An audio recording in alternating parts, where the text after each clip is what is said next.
नमस्कार। आकाशवाणी से प्रस्तुत है समाचार प्रभात।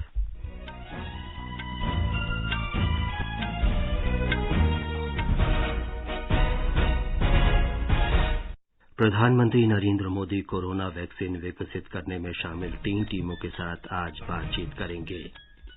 प्रधानमंत्री आज शाम वाराणसी में विश्व प्रसिद्ध देव दीपावली उत्सव में भाग लेंगे। राजस्थान सरकार ने राज्य में 31 दिसंबर तक स्कूल, कॉलेज, सिनेमा और मनोरंजन पार्क बंद करने का फैसला किया। भारत आज शंघाई सहयोग संगठन के शासनाध्यक्षों की बैठक की मेजबानी करेगा। अमेरिका के नवनिर्वाचित राष्ट्रपति जो बाइडेन ने कहा, व्हाइट हाउस की प्रेस टीम में सभी महिलाएं होंगी। और गुरु नानक जयंती देश विदेश में पारंपरिक उत्साह के साथ मनाई जा रही है।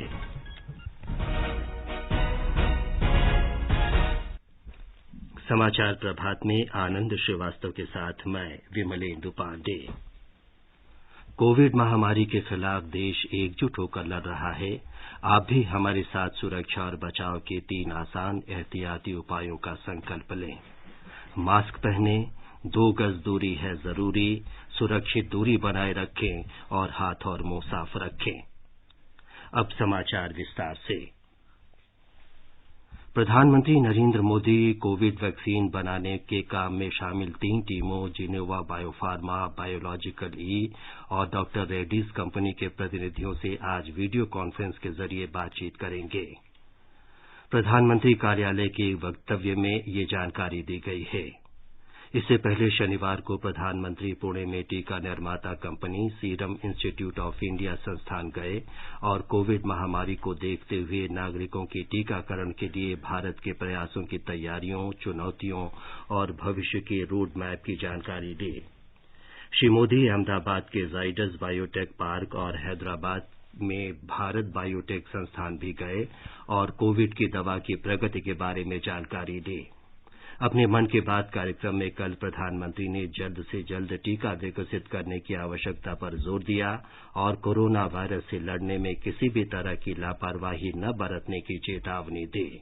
करीब करीब 1 साल हो रहे हैं जब दुनिया को कोरोना के पहले केस के बारे में पता चला था। तब से लेकर अब तक पूरे विश्व ने अनेक उतार चढ़ाव देखे हैं। लॉकडाउन के दौर से बाहर निकलकर अब वैक्सीन पर चर्चा होने लगी है, लेकिन कोरोना को लेकर किसी भी तरह की लापरवाही अब भी बहुत घातक है। हमें कोरोना के खिलाफ अपनी लड़ाई को मजबूती से जारी रखना है।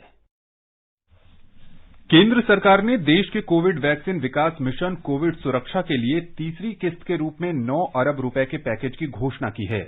ये राशि कोरोना के टीके के देश में शोध और विकास के लिए उपलब्ध कराई जाएगी। विज्ञान और प्रौद्योगिकी मंत्रालय ने कहा है कि इससे देश में 5-6 जगह टीके के विकास के काम में तेजी लाने में मदद मिलेगी। इस प्रयास से कोविड के टीके के विकास, प्रमाणीकरण और उसे जन स्वास्थ्य व्यवस्था में लाकर संक्रमण के फैलाव को रोकने में मदद मिलेगी। कोविड सुरक्षा मिशन के पहले चरण में 12 महीने के लिए 9 अरब रुपए का प्रावधान किया गया था। मंत्रालय ने बताया कि शोध और उत्पादन दोनों क्षेत्रों में बायोटेक्नोलॉजी विभाग ने टीका बनाने के कुल 10 तरह के प्रयासों में मदद दी है।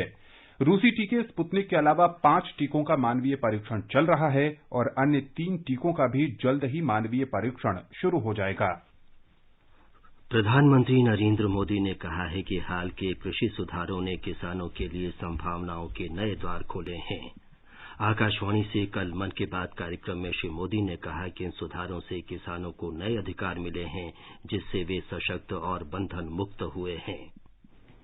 बीते दिनों हुए कृषि सुधारों ने किसानों के लिए नई संभावनाओं के द्वार भी खोले हैं। बरसों से किसानों की जो मांग थी, जिन मांगों को पूरा करने के लिए किसी न किसी समय में हर राजनीतिक दल ने उनसे वायदा किया था, वो मांगे पूरी हुई है। काफी विचार विमर्श के बाद भारत की संसद ने कृषि सुधारों को कानूनी स्वरूप दिया। इन सुधारों से न सिर्फ किसानों के अनेक बंधन समाप्त हुए हैं, बल्कि उन्हें नए अधिकार भी मिले हैं, नए अवसर भी मिले हैं। इन अधिकारों ने बहुत ही कम समय में किसानों की परेशानियों को कम करना शुरू कर दिया है। प्रधानमंत्री ने युवाओं से अनुरोध किया कि वे अपने आसपास के गांवों का दौरा करके किसानों को खेती में नवाचारों और हाल के कृषि सुधारों के बारे में जागरूक करें। उन्होंने कहा कि संकट के समय संस्कृति बहुत काम आती है। क्राइसिस में कल्चर बड़े काम आता है। इससे निपटने में अहम भूमिका निभाता है। टेक्नोलॉजी के माध्यम से भी कल्चर एक इमोशनल रिचार्ज की तरह काम करता है। घर बैठे दिल्ली के नेशनल म्यूजियम गैलरीज का टूर कर पाएंगे, जहां एक और सांस्कृतिक धरोहरों को टेक्नोलॉजी के माध्यम से अधिक लोगों तक पहुंचाना अहम है। वहीं इन धरोहरों के संरक्षण के लिए टेक्नोलॉजी का उपयोग भी महत्वपूर्ण है। श्री मोदी ने कहा कि देश ने अब लॉकडाउन चरण से बाहर निकलने के बाद कोविड-19 के टीके पर चर्चा शुरू कर दी है। हालांकि उन्होंने आगाह किया कि कोरोना के बारे में कोई भी लापरवाही बहुत घातक होगी। प्रधानमंत्री नरेंद्र मोदी आज अपने संसदीय क्षेत्र वाराणसी जाएंगे और विश्व प्रसिद्ध देव दीपावली पर्व में शामिल होंगे। इस दौरान प्रधानमंत्री कई कार्यक्रमों में भाग भी लेंगे।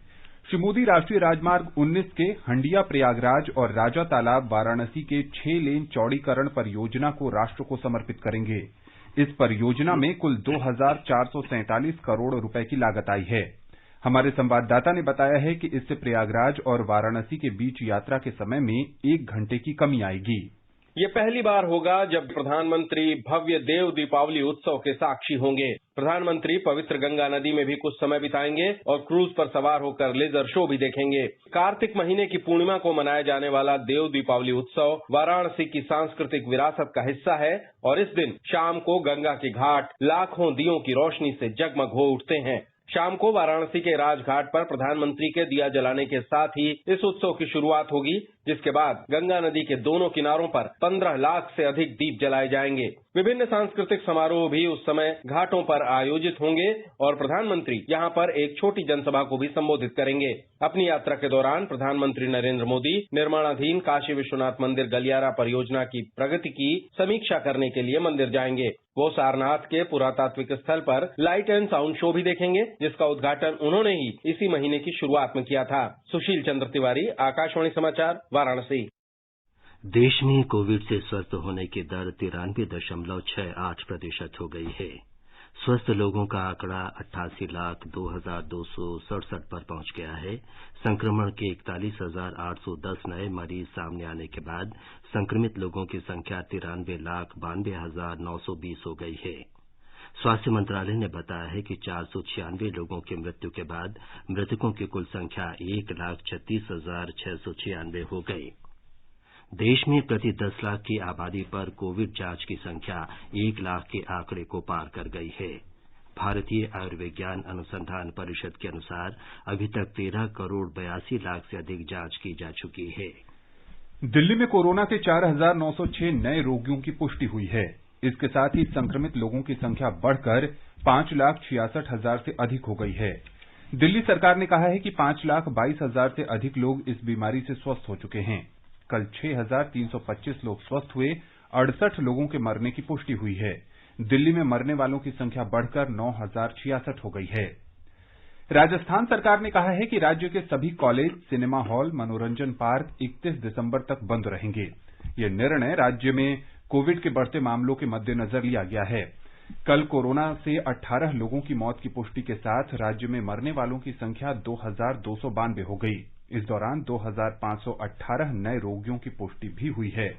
अब तक 2,34,336 रोगी ठीक हुए हैं। राज्य में इस समय 28,758 रोगियों का इलाज चल रहा है। गुजरात में पिछले 24 घंटों के दौरान कोरोना के 1,564 नए रोगियों की पुष्टि हुई है। हमारी संवाददाता ने बताया है कि राज्य में संक्रमण से स्वस्थ होने की दर 90.95% तक पहुंच गई है। गुजरात में कोविड-19 संक्रमण के अब तक 2,08,278 मामले सामने आ चुके हैं, जिसमें से 1,89,420 मरीज ठीक हो चुके हैं। राज्य में अब तक 77,59,000 से अधिक लोगों का कोविड-19 के लिए परीक्षण किया जा चुका है। राज्य में इस वक्त 14,889 सक्रिय मामले हैं, जिसमें से 86 मरीजों को वेंटिलेटर पर रखा गया है। कल 16 मरीजों की मृत्यु के साथ राज्य में कोविड-19 से जान गंवाने वाले मरीजों की संख्या 3,969 हो गई है। इस बीच अहमदाबाद नगर निगम द्वारा शहर के निजी अस्पतालों में 152 अतिरिक्त कोविड बेड शामिल किए गए हैं, जबकि कुछ होटल और हॉस्टल को कोविड केयर सेंटर के रूप में चलाने के लिए मंजूरी दी गई है। योगेश पंड्या, आकाशवाणी समाचार अहमदाबाद।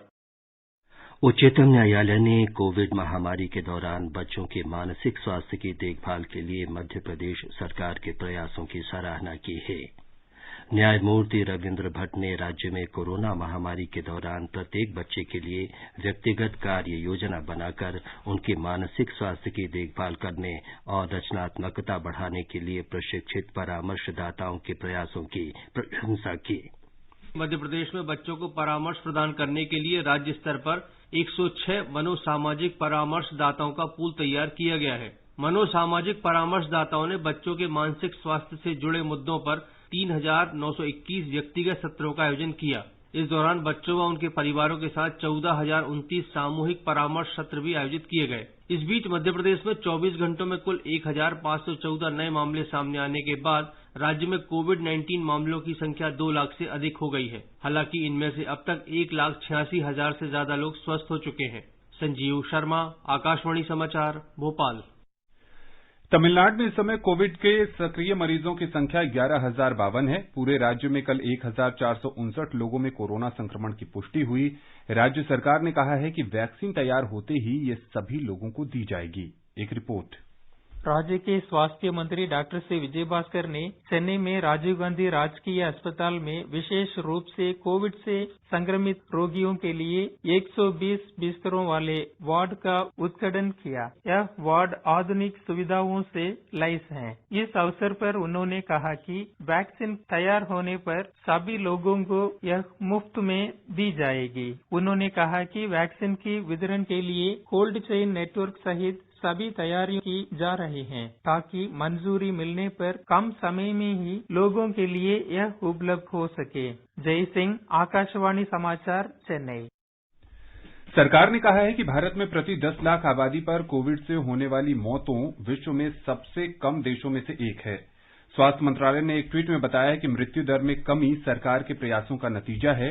देश भर में प्रतिदिन कोविड से होने वाली मृत्यु का आंकड़ा 500 से कम है। कोरोना से बचाव के उपायों पर वर्धमान महावीर मेडिकल कॉलेज और सफदरजंग अस्पताल के डॉक्टर नीरज गुप्ता ने बताया कि शादी समारोह में शामिल होने के दौरान एहतियाती उपाय किया जाना काफी महत्वपूर्ण है। आकाशवाणी से बातचीत करते हुए उन्होंने कहा कि हमें सार्वजनिक इस्तेमाल में प्रयोग की जाने वाली चीजों से बचना चाहिए। इसमें definitely sharing is not caring. इसमें खतरा होता है क्योंकि ये उसी प्रकार का खतरा है जैसे कि आप अपना मास्क किसी और व्यक्ति को दे दें। सपोज आपने तौलिया यूज किया है, आपने उसकी इस्तेमाल की हुई कोई चीज उसके संपर्क में आप आ जाते हैं, या एक ही रजाई बिस्तरे में जहां अभी वो बैठे थे आप अंदर बैठ जाते हैं, तो चांस है कि आपको संक्रमण हो सकता है। आगे बढ़ने से पहले एक नजर मुख्य समाचारों पर। प्रधानमंत्री नरेंद्र मोदी कोरोना वैक्सीन विकसित करने में शामिल 3 टीमों के साथ आज बातचीत करेंगे। प्रधानमंत्री आज शाम वाराणसी में विश्व प्रसिद्ध देव दीपावली उत्सव में भाग लेंगे। राजस्थान सरकार ने राज्य में 31 दिसंबर तक स्कूल, कॉलेज, सिनेमा और मनोरंजन पार्क बंद करने का फैसला किया। भारत आज शंघाई सहयोग संगठन के शासनाध्यक्षों की बैठक की मेजबानी करेगा। अमेरिका के निर्वाचित राष्ट्रपति जो बाइडेन ने कहा, व्हाइट हाउस की प्रेस टीम में सभी महिलाएं होंगी और गुरु नानक जयंती देश विदेश में पारंपरिक उत्साह के साथ मनाई जा रही है। भारत शंघाई सहयोग संगठन के शासनाध्यक्षों की परिषद की 19वीं बैठक की आज मेजबानी करेगा। उपराष्ट्रपति एम वेंकैया नायडू इस वर्चुअल बैठक की अध्यक्षता करेंगे। विदेश मंत्रालय के वक्तव्य में कहा गया है कि ये बैठक भारत की अध्यक्षता में पहली बार आयोजित की जा रही है। भारत को 2017 में संगठन की पूर्ण सदस्यता मिली थी। ये शिखर सम्मेलन प्रतिवर्ष प्रधानमंत्रियों के स्तर पर आयोजित किया जाता है। शंघाई सहयोग संगठन में व्यापार और आर्थिक एजेंडे पर प्रमुख रूप से ध्यान केंद्रित किया जाता है। भारत ने पिछले वर्ष 2 नवंबर को उज्बेकिस्तान से संगठन की अध्यक्षता ग्रहण की थी। भारत का अध्यक्ष के रूप में 1 वर्ष का कार्यकाल आज पूरा हो रहा है। एक रिपोर्ट। भारत शांति, सुरक्षा, व्यापार, अर्थव्यवस्था और संस्कृति के क्षेत्र में सहयोग को बढ़ावा देने के लिए शंघाई सहयोग संगठन को एक महत्वपूर्ण क्षेत्रीय संगठन मानता है। भारत सक्रिय, सकारात्मक और रचनात्मक भूमिका निभाते हुए शंघाई सहयोग संगठन के साथ सहयोग बढ़ाने के लिए प्रतिबद्ध है। संगठन की शासनाध्यक्षों की परिषद की 19वीं बैठक की अध्यक्षता के दौरान भारत शांति और समृद्धि को बढ़ावा देने के लिए व्यापार, अर्थव्यवस्था और सांस्कृतिक सहयोग को और मजबूत करने की आशा रखता है। भारत के प्रयास न केवल कोविड महामारी से उत्पन्न आर्थिक चुनौतियों को निपटने में संगठन के सदस्य देशों के लिए सहायक होंगे, बल्कि संगठन को मजबूत करने के लिए भारत की निरंतर प्रतिबद्धता का संकेत भी देंगे। संघाई सहयोग संगठन के सदस्य देशों रूस, चीन, कजाकिस्तान, किर्गिस्तान, तजाकिस्तान और उज्बेकिस्तान के प्रधानमंत्री इस बैठक में हिस्सा लेंगे। पाकिस्तान का प्रतिनिधित्व विदेश मामलों के संसदीय सचिव करेंगे। संगठन के सदस्य देशों के अलावा इस बैठक में 4 पर्यवेक्षक देश भी भाग ले रहे हैं। इनमें अफगानिस्तान की राष्ट्रपति, ईरान के प्रथम उपराष्ट्रपति, बेलारूस के प्रधानमंत्री और मंगोलिया के उप प्रधानमंत्री शामिल हैं। तुर्कमेनिस्तान को मेजबान भारत के विशेष अतिथि के रूप में आमंत्रित किया गया। तुर्कमेनिस्तान के कैबिनेट मंत्रियों के उपाध्यक्ष इस बैठक में शामिल हो रहे हैं। पेचिंग से अंशुमन मिश्रा की रिपोर्ट के साथ समाचार कक्ष से विजय लक्ष्मी कासोटिया। भारत ने नाइजर के नियामे में इस्लामिक सहयोग संगठन OIC के 47वें सत्र में भारत के संदर्भ में लाए गए प्रस्तावों को तथ्यात्मक रूप से गलत, निराधार और अनुचित बताते हुए दृढ़ता से खारिज कर दिया है। ये सत्र 27 और 28 नवंबर को आयोजित किया गया था। विदेश मंत्रालय ने कहा कि भारत के अभिन्न और अविभाजित क्षेत्र जम्मू कश्मीर सहित उसके आंतरिक मामलों में इस्लामिक सहयोग संगठन को बोलने का कोई अधिकार नहीं है। मंत्रालय ने कहा कि ये खेदजनक है कि OIC एक ऐसे देश के हाथों इस्तेमाल हो रहा है जिसका धार्मिक सहिष्णुता, कट्टरपंथ और अल्पसंख्यकों के उत्पीड़न के मामले में रिकॉर्ड बेहद खराब है। साथ ही यह देश भारत विरोधी प्रचार में भी लिप्त है। मंत्रालय ने इस्लामिक सहयोग संगठन से कहा कि वो भविष्य में इस तरह का उल्लेख न करे। विदेश मंत्री डॉक्टर सुब्रमण्यम जयशंकर ने कल संयुक्त अरब अमारात के प्रधानमंत्री मोहम्मद बिन राशिद अल मक्तूम से मुलाकात की। बातचीत में दोनों नेताओं ने भारत की हर प्रकार से विश्वसनीय साझेदार की भूमिका को रेखांकित किया और कोविड काल के बाद आर्थिक सहयोग की संभावनाओं पर विचार विमर्श किया। विदेश मंत्री दुबई में एक्सपो 2020 के भारतीय मंडप स्थल पर भी गए। विदेश मंत्री ने नवाचार और प्रौद्योगिकी के क्षेत्र में भारत और संयुक्त अरब अमारात की क्षमताओं की प्रदर्शनी के बारे में प्रगति की समीक्षा की। गुरु नानक जयंती और गुरु पर्व आज भारत सहित विश्व भर में धार्मिक श्रद्धा और उल्लास से मनाया जा रहा है। एक ओंकार सतनाम करता पुरख निर्भव निर्वैर अकाल मूरत। ये पर्व सिखों के प्रथम गुरु गुरु नानक देव जी के जन्मोत्सव के उपलक्ष्य में मनाया जाता है। उन्होंने सिख धर्म की स्थापना की थी। इस वर्ष गुरु नानक देव जी का 551वां प्रकाशोत्सव है। इस दिन श्रद्धालु प्रार्थना और कीर्तन में शामिल होते हैं। अमृतसर के स्वर्ण मंदिर में गुरु पर्व बहुत उल्लास से मनाया जाता है। गुरु नानक देव जी की जयंती पर राष्ट्रपति और उपराष्ट्रपति और प्रधानमंत्री ने देशवासियों को शुभकामनाएं दी हैं। राष्ट्रपति रामनाथ कोविंद ने अपने संदेश में कहा है कि गुरु नानक देव जी का जीवन और शिक्षाएं सभी मनुष्यों के लिए प्रेरणा स्रोत हैं।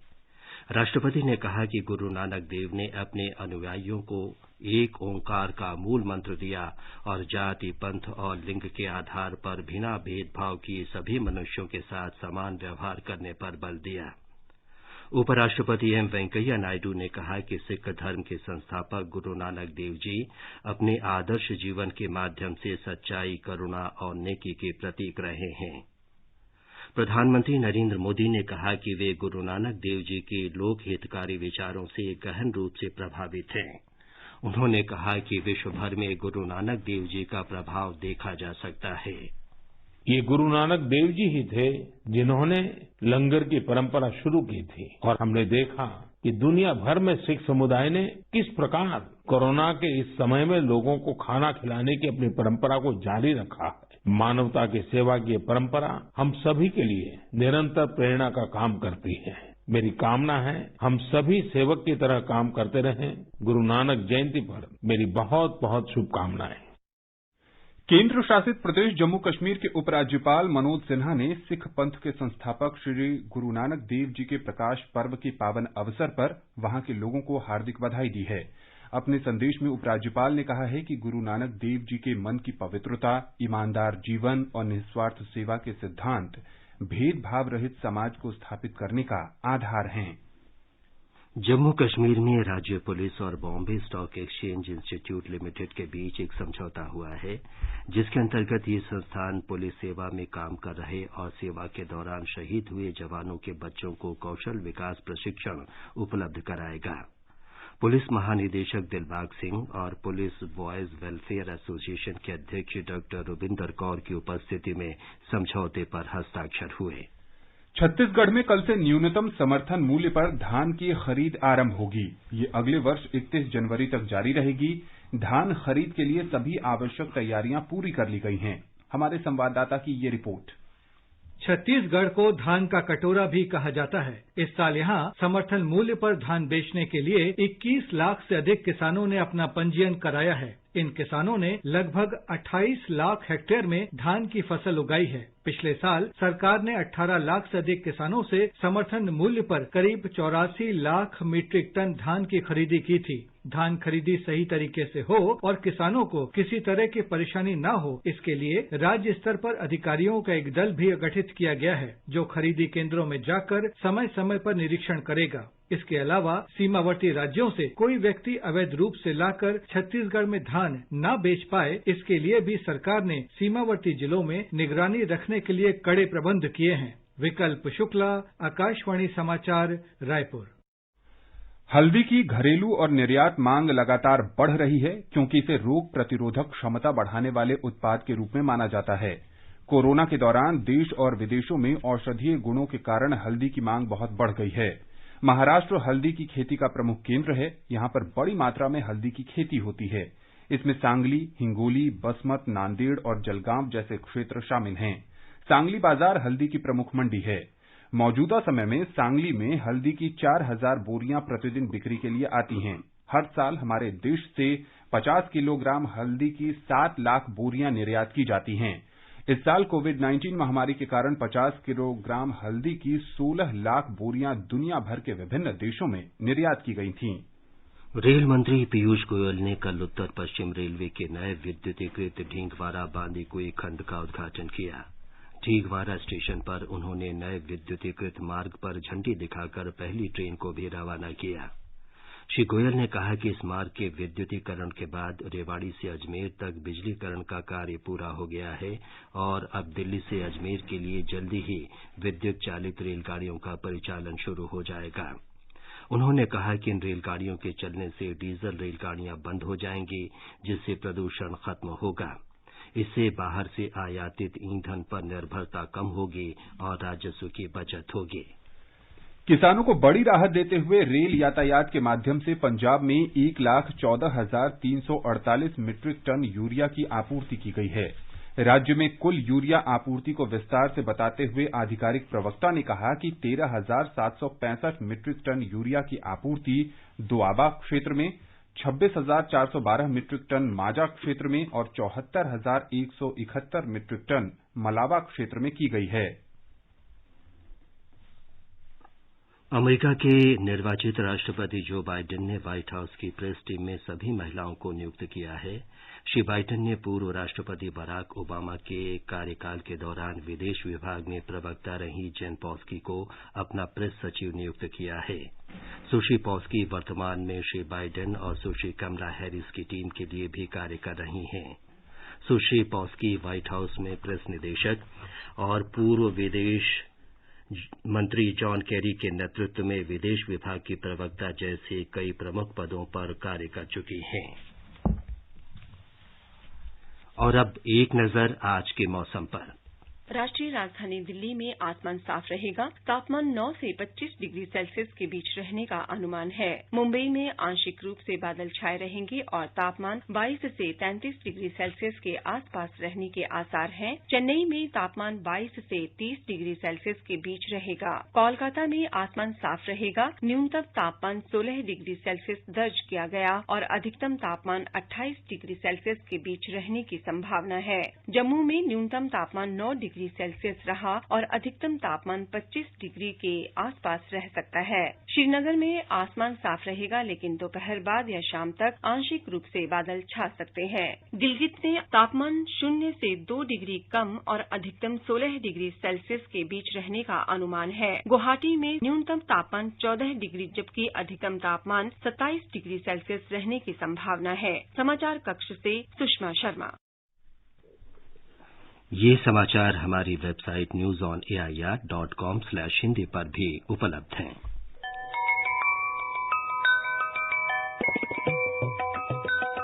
क्या आप ताजा घटनाक्रम को जानना चाहते हैं?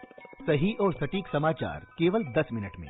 हिंदी और अंग्रेजी में हमारे प्रति घंटा समाचार सुनने के लिए जुड़ें AIR न्यूज 24x7 और FM गोल्ड से।